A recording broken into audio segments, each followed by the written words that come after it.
construct Turing machine for addition of two unary numbers. So I am taking two unary numbers as 3 and 2 and the operation is addition. So result is 5. Take Turing machine tape. This 3 should be represented with 3 zeros. So here you can take either zeros or ones. I am taking 0.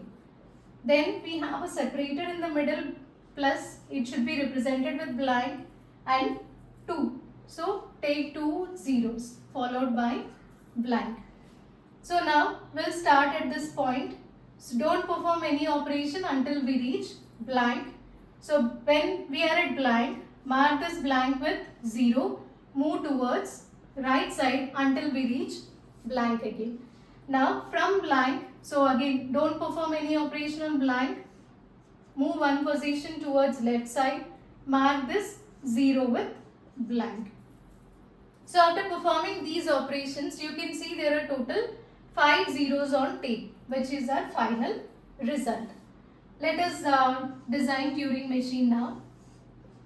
So Q0, when we have zeros, we are not doing any operation and we have n number of zeros.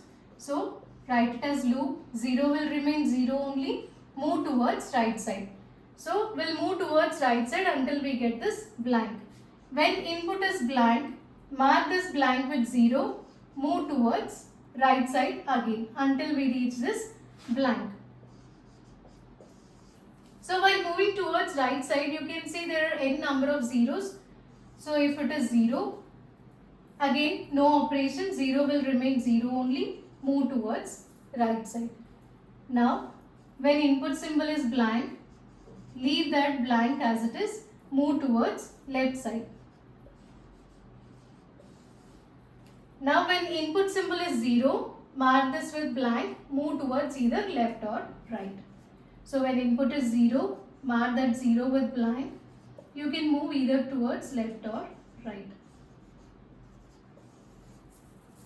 So as we got 5 zeros here, you can stop the process and this Q3 becomes your final state.